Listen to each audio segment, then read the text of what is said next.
Good morning, ladies and gentlemen. It's Scott here from Woke Society's here to drop another great episode of content for you. And I am so excited to do this episode today about the Act of 1871. And guys, as you can see, I have a new setup here. It's a little bit more organized. I can get my my little links on the bottom left there, and I don't have to move my screen around as I moved through the articles. And you guys can now see the text from the articles and the content that I'm reading to you now and follow along with. So I'm hoping it's going to be better for you guys, a better experience, easier to watch. And again, it's only going to get better and better, guys. We are killing it. We are absolutely killing it. So happy Valentine's Day to all of you. And my Valentine's Day plans are not happening because my wife has to unfortunately work. So I'm here to bring you an episode today about the Act of 1871 and how this corporation has enslaved Americans since the beginning, since this has happened. It's going to be a great episode. It's going to be a little bit of a longer one, so hang in there. We're going to jump into all the content, and I'm going to educate you guys today. I'm getting away from the politics, the coronavirus. It's been dominating the headlines. I want to do something a little bit different today. So I am still learning about this act myself. I'm not an expert by any means, but I'm going to drop you some good knowledge bombs, as I'd like to call them, and we're going to learn something new today. So again, guys, like, share, subscribe, tell your friends and family about this channel. We're almost at 20,000 subscribers. We are growing way faster than I thought, so thank you all for doing that.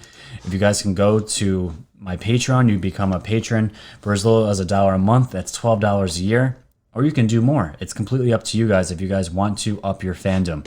Go to my BitChute. This is my backup channel to my YouTube in case YouTube decides to get rid of me at any point.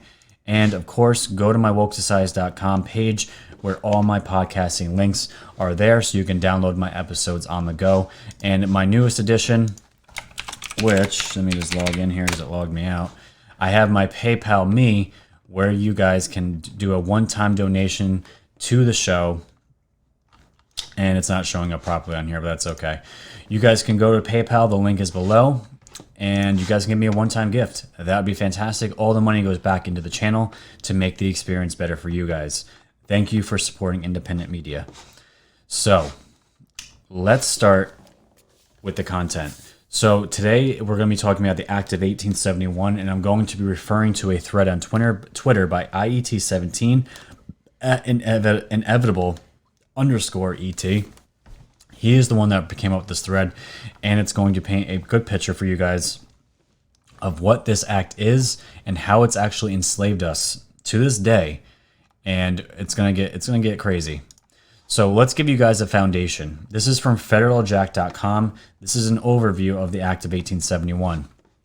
So, since the Act of 1871, which established the District of Columbia, we have been living under the United States Corporation, which is owned by certain international bankers and aristocracy of Europe and Britain.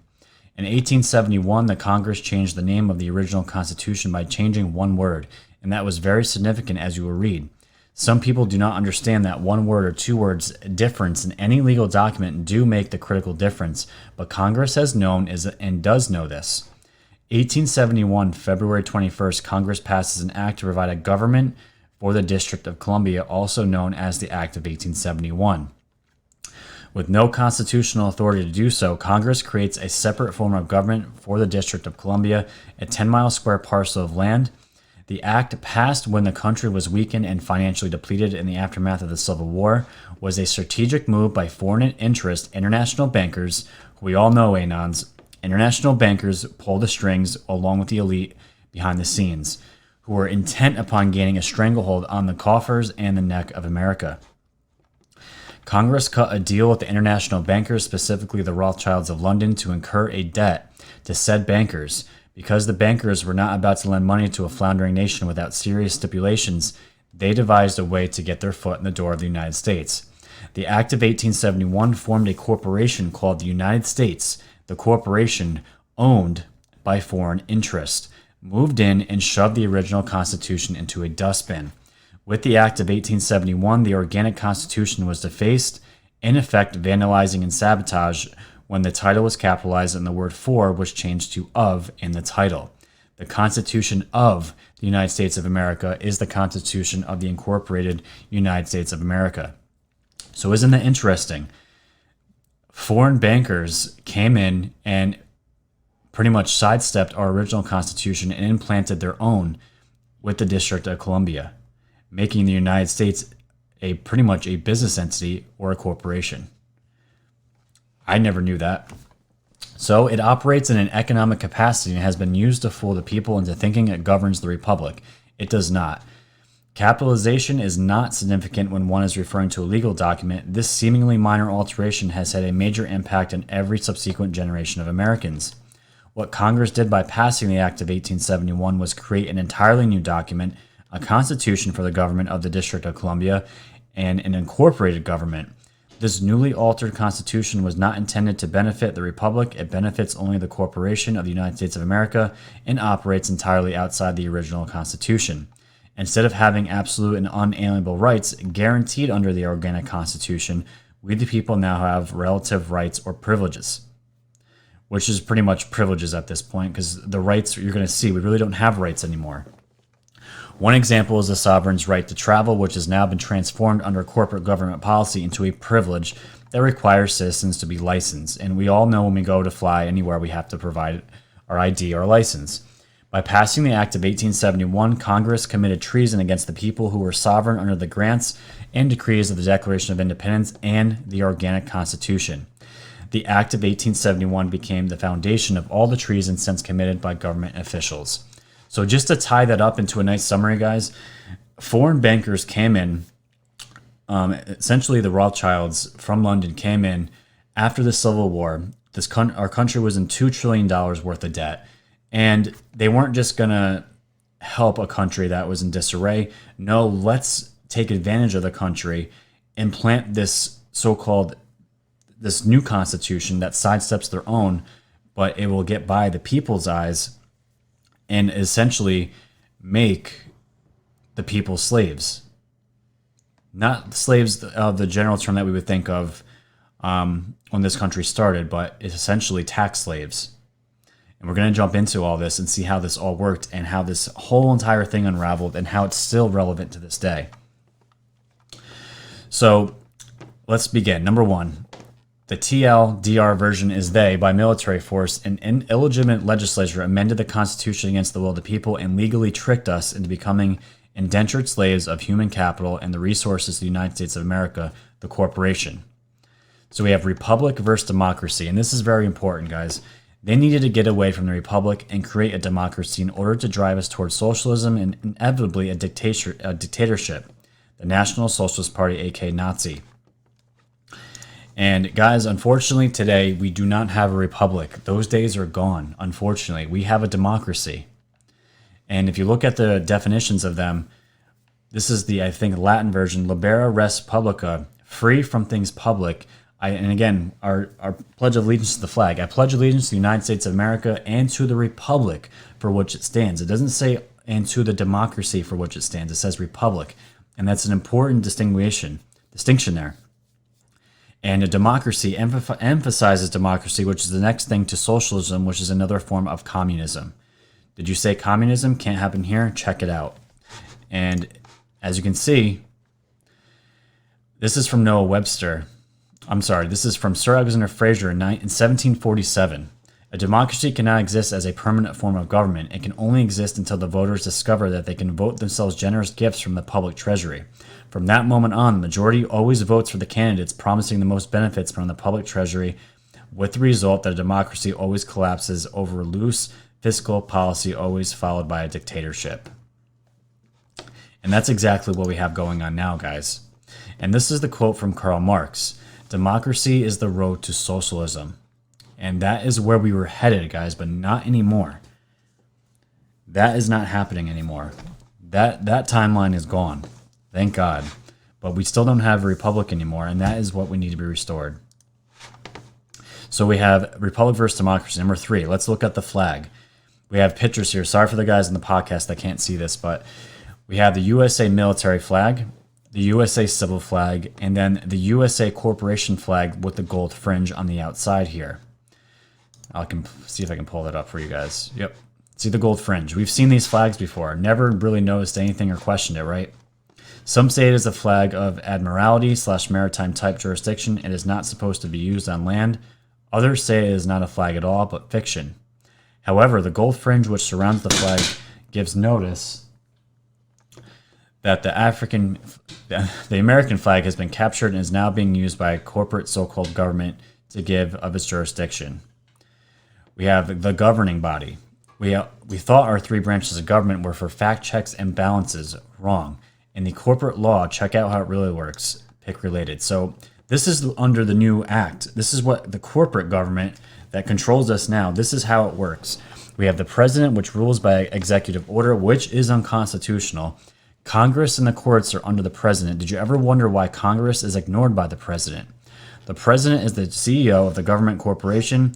Impeach today is nearly impossible unless it is in the best interest of the controlling bankers and the one world government elite. Also, what most people do not realize is that most courts today are legislative courts and not judicial. The so-called corporate Congress sits by resolution, not by positive law. So you have the president, which is essentially the CEO that sits on top. The legislature, the new Congress and Senate voices the public opinion. The judicial branch underneath that opinionates what's best for the corporate so-called government and the elite. And number 4, the non-existent judicial, except for special circumstances that benefits the elite. The top position has control of the second, so far and so forth. So it's set up as a business, guys. This is the current establishment. There are no checks and balances unless the president is concerned with the potential revolution based on the outcry of its citizens. And each puppet that comes into office wears a different costume but ends up serving the same master. And this is why so many people have issues trusting any politician, and it's completely understandable. They essentially, both parties, work for the elite and the bankers that control the money behind the scenes. And he says, Anons already know this to be true, and we do. So let's take a look at money. When the country started, we started with gold and silver. Now we play with paper and digital money that is basically a grandiose IOU created out of thin air that the bankers collect back with interest, all designed to further the wealth disparity between the elite and the people. And this is really interesting. You guys have all seen the money symbol, but have you guys ever asked why is there slashes, 2 or 1 slashes through the S for the money symbol? Where did that come from? Well, many of the older generations of the American people were taught to write the S with 2 lines through it. The 2 lines was a derivative of the U inside the S, signifying units of silver. The United States of America's silver dollar is the accepted and approved uniform monetary unit. The United States of America did not issue paper money until 85 years after its independence from Britain, and when it did, it was backed by silver or gold. Even at that, early Californians refused to accept and use paper currently, especially the people in San Francisco, which is what a shocker, right? Always issues out there in California. But now, the phony money.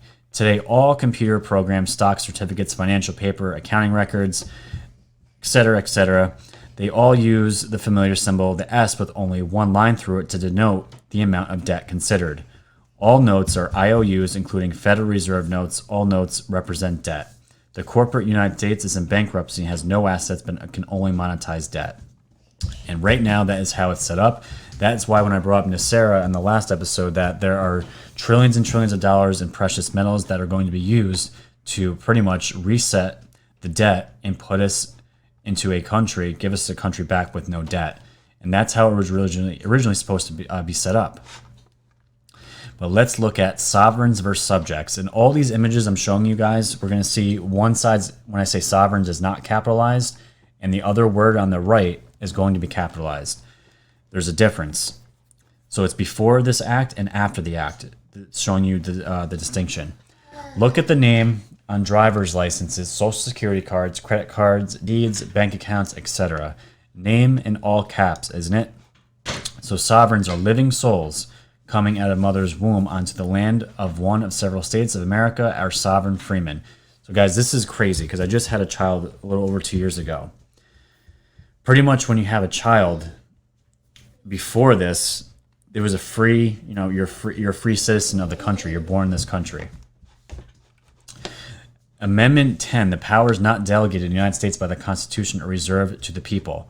And freeborn, unless that right is given up knowingly, intentionally, and voluntary upon full disclosure. But now, under this corporation, we are considered subjects. We're considered property. and it were subject to jurisdiction, Washington, D.C. Let's look at the amendment here. U.S. citizens are 14th Amendment citizens implemented by Civil Rights Act of 1866, originally established for the newly freed slaves. This is to say, now slaves of the corporate government plantation. And when you sign a birth certificate, this is important because I just went through this a little over 2 years ago. Today, almost all mothers, black or white, unknowingly inform on their own babies. Take a look at the so-called birth certificate of live birth, where the mother signs, and you'll see the title of the box stating in small print, mother or other informant. The word other makes the mother an informant. By signing the birth certificate as an informer, she contracts with the government, putting her child and her child's future labor as collateral for the national debt, which is essentially servitude slavery. The father or mother can rescind the contract within 3 business days, which is called truth in lending, but no one ever does that. Since the birth certificate neither lists the father as the husband nor lists the wife's acceptance of the father's surname as her own, but has the mother's maiden name instead, the baby is considered a bastard. Bastards are therefore under the care and control of the priest rule democracy and can be taken from the mother at any time.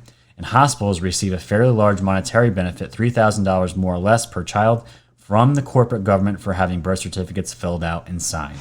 How crazy is that? How crazy is that? So the moment you're born, you haven't stepped foot on the ground, obviously. You're not going to, but instead, your foot is taken and it's implanted in. You breathe the ink on it and it goes on a piece of paper, which is essentially the birth certificate. So right then and there, it says right here, your birth certificate has your footprint on it, therefore, before it touches the land, you are thereby a corporate government asset before you even knew what happened. Shh. Signed off by your mother unknowingly, yet knowingly, thereby getting past free will. How crazy is that? And you guys can hear my son right here. I'm sorry about that. So a lot of people have been asking me to talk about these birth certificates. So we become government property through these birth certificates. I didn't even know this.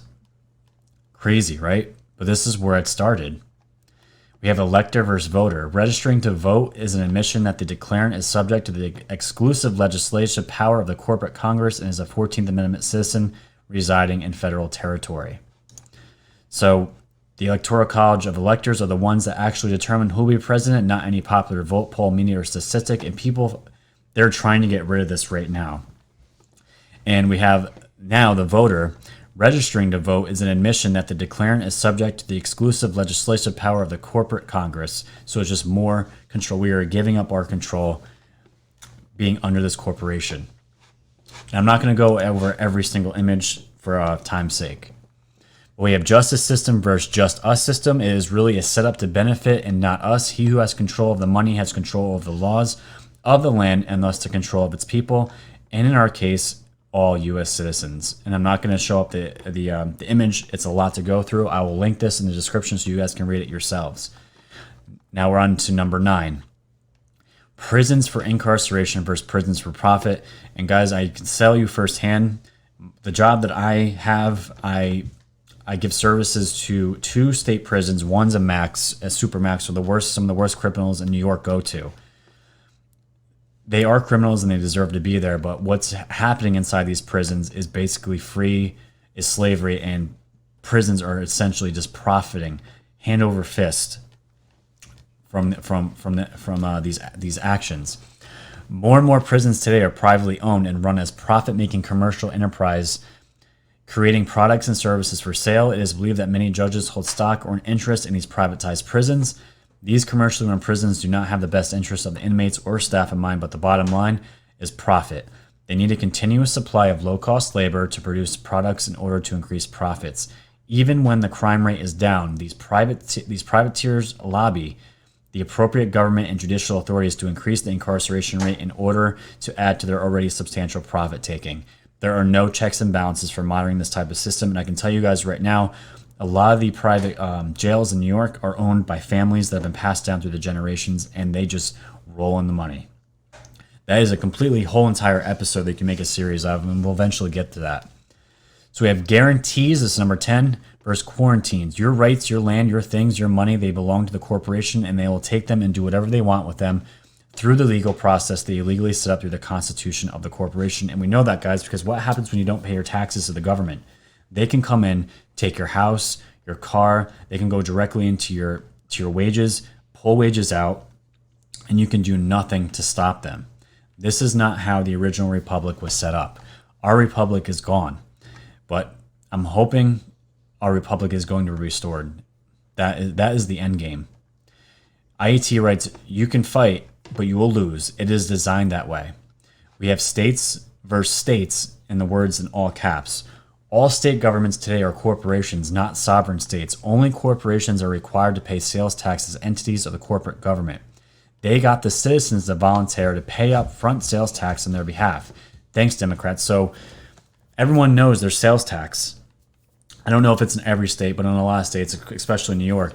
But before, that was up to the states originally to pay for that. But now, because of Democrat law, we have here the citizens now front that bill and pay that for them. But this is all set up under the corporation as the business of America. So we have debt versus debt. When a government goes bankrupt, it loses its sovereignty. Important to remember later. The first bankruptcy was after the Civil War, which came that this original act was 1871. Second bankruptcy was in 1933 with Roosevelt. Members of Congress are the official trustees in the bankruptcy. So we have a quote here from Cicero from 55 BC. The budget should be balanced, the treasury should be refilled, public debt should be reduced, the arrogance of officialdom should be tempered and controlled, and the resistance to foreign lands should be curtailed, lest Rome become bankrupt. People must again learn to work instead of living on public. And it's talking about public services like food stamps, these welfare programs that Trump is cutting down, and is actually getting people off. This is where Trump is heading our country to now, which is fantastic. But our first bankruptcy was for $2.6 trillion in 1865, and this is where it got us into. This is where we got into some trouble here. But members of Congress are the official trustees in the bankruptcy of the U.S. and the reorganization, and it's not the people how it was originally set up. The people should be controlling where the money goes, but they don't. That's not in the corporation's best interest. The republic should be debt-free at all times. Now let's get to taxation. Taxation is theft. Income tax is unlawful. Inheritance tax is unlawful, but all are now legal and limitless under the laws of the corporation. And as you guys can see here, taxation, which is now in all caps, under this corporation, there's no limit on it. Income taxes are legal when properly applied and are ever increasing. Other taxations, such as inheritance taxes, are illegal when properly applied. And I always remembered hearing my grandparents complain, because none of us are in school anymore, but they still have to pay these school taxes. It's just blind acts, because this is just how it is. This is what we need to do. And it's all completely unlawful.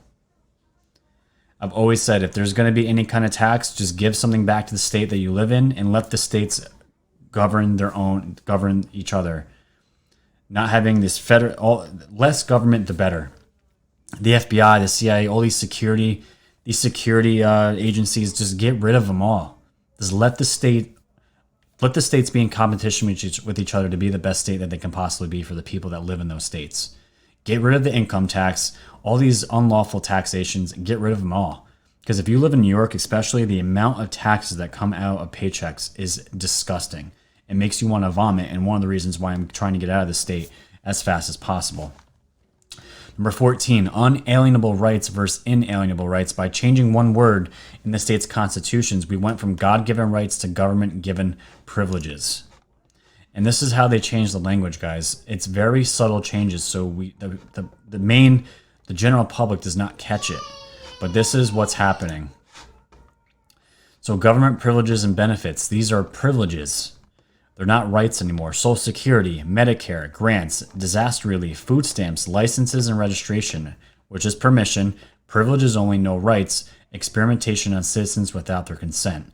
And guys, when you change words from right to privilege, privilege means it's something that's given but can be taken away. That is a controlling government. This is not how the republic was originally set up.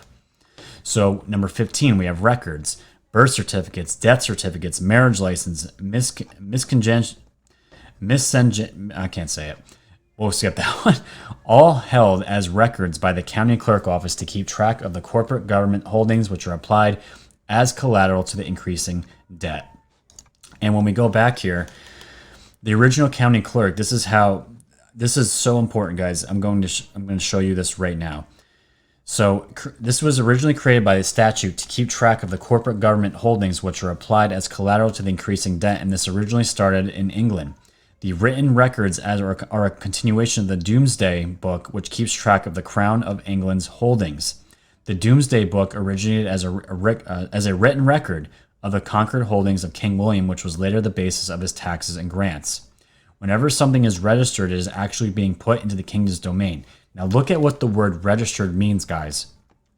The word registered is derived from the word regius, which means kingly. Therefore, recording a document today is the same as registering it and putting it into the king's domain, which the king has rule over and can do whatever they want with it. Isn't that interesting? Properly recorded or registered at the recorder's office makes the corporate de facto government holders in due course. Anything registered can be taken away anytime, includes cars, guns, and your home. And guys, what happens when you don't pay your taxes? The government can come in and take whatever they want. This is not how it was originally set up. Number 16, we're almost there, guys. Free enterprise versus corporatism. The thing created, the corporation becomes more powerful than the creator who created it. Man is no longer free, but a subservient slave to the corporate structure. And back in the day, people were responsible for themselves. They did not rely on insurance. There's no filing, registering. They relied on a trade was made labor for labor, and people were able to control and be responsible for themselves. We didn't have corporations that go after each other. They eat each other up and gain more and more power, more and more ego, and they control. They essentially become controlling over the general public. The corporate structure needs to reduce the wages of its human resources, decrease costs to increase profit to keep growing. Corporations eat each other and grow bigger and more powerful, thereby allowing fewer persons having big egos controlling the lives of the common folk from cradle to grave. Number 17, schools versus human resource development. Public schools are actually government schools paid for by forced taxation, whether they want it or not, which I just talked about. Teaches blind obedience to the central state, which I just said before. Grandparents are complaining, why do I have to pay school taxes when my kids are not in school anymore? It's just what we do. It's blind obedience. And then we have guns. Does this even need explaining? We're seeing it now, guys. There are, especially in New York too, there are laws just chipping away at our Second Amendment rights, saying what we can as far as magazine sizes, different attachments you can add to your guns, can't have this, can't have that.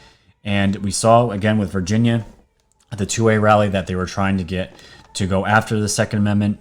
And now the government wants to disarm the citizens so as to have complete control and power. Every tyrannical government in the past has taken away the guns to prevent any serious opposition or rebellion. And right now, the way it's set up right now, this corporate agreement disregards the Second Amendment or justifies what weapons should not be legal, ever changing and ever restrictive. And the word ever changing and ever restrictive means they can keep chipping and chipping and chipping away until the Second Amendment is gone, and we literally have no protection against a corrupt government. We have militia versus military. They used our people who were citizens and their desire to protect America as justification to form and use the U.S. military as a tool to destroy other dissenting sovereign nations and cultures. And people always call us the police of the world. This is why. This is where it started. To keep financial interest in check. Not because there were truly threats, but that's what they were used as a justification to go after countries, because it's a threat to the American way of life. So we have to go over there and take care of them. Justifies it the people are okay with it, but really there's ulterior motives going behind the scenes, as there is always with all this stuff. And number 20, faith and worship versus religion. This tax exemption is their permission from the government to exist. Now before, guys, churches, they existed alone. There was no permission of government required under the First Amendment. Protects against government making a law that would respect an establishment of religion or prohibit the free exercise of one's belief. But now, guys, under this corporation, The government wants to control religious institutions by having them come under their jurisdiction as corporations. Now, why would that be? This is to prevent the clergy, the pastors, ministers, from having any political influence on its members or the public in general. This is so the government regulates what is to be said and not to be said, again, to control the narrative. These churches also display the gold fringe flag. Their faith is in the government and not in God. They exist by permission of the government, not by God alone. They signed away their birthright for the so-called benefit of a tax-exempt corporation. And guys, all churches are under this tax-exempt corporation. It's the little carrot the government dangled in front of the churches to get them to come under as corporations. Isn't that fascinating? Crazy, right? But the same thing happened in Canada in 1871. And, this is what they do. Subsequently, for every sovereign nation, they implement a war. They bankrupt whatever nation they want. They implement corporatization of their government to ensure a payback of the debt. They add interest, and perpetually the nations become more and more in debt, and they never get to pay off their debt, and more of the money goes to the ruling banking class and the ruling elite. And this is the vicious cycle right now, guys. That is happening. And to end it, we're going to be the Organic Act to take control of unorganized land and decide how it's governed. And here's a list, guys. I'll link this thread so you guys can look at it yourself. But we have so many territories underneath this corporation that just gives the government complete control over. Completely unconstitutional. It's amazing. All right, so that is what I wanted to show you guys. Again, I'm no expert on this. I gave you the overview of what this is as far as what happens with the birth certificates, the taxes. Tax is theft. These general themes that people always throw out, but where did this originate from? Where did all this change? It changed with the Act of 1871, which was a bypass of our original Constitution and eventually the destruction of our republic. That's exactly what had happened. And it's happening now, and Trump is fighting against this. We are a republic, and we need a full restoration. And the only way that happens is if the current institution that is in there now, that is watching it now, is fully removed and got rid of. This is why when people are complaining that nothing's happening fast, you guys have to understand this. What is trying to be changed has been embedded for hundreds of years now. You don't just get rid of that overnight. I don't care how long it takes, as long as it gets done. What choice do we have? Really, what choice do we have? We have to wait. There's nothing else we can do. We can channels like this. We can get the word out. We can educate. We need to get educated first and foremost. I didn't know any of this stuff until the beginning of the month. That's why I've been dying to do this episode. So like and share and subscribe, guys. Get this episode out to your friends and family. Maybe it'll get them, the really stubborn ones, to get them to try to think about maybe there is more things going on behind the scenes than what we originally thought. And it's not just conspiracy theories. This is very important. So guys, like the channel, like this episode, get it out there organically. You guys are the reason why these views are going up. Share it with everyone that you can. Go to my Patreon, go to my BitChute, and all my podcasting pages here, guys. Have a wonderful Valentine's Day. I hope you guys got something for your significant others by now. Hopefully you're not doing it today. And we'll see what the news brings. And I will try to get as many episodes as I can to you. And we'll go from there. So until then, stay woke.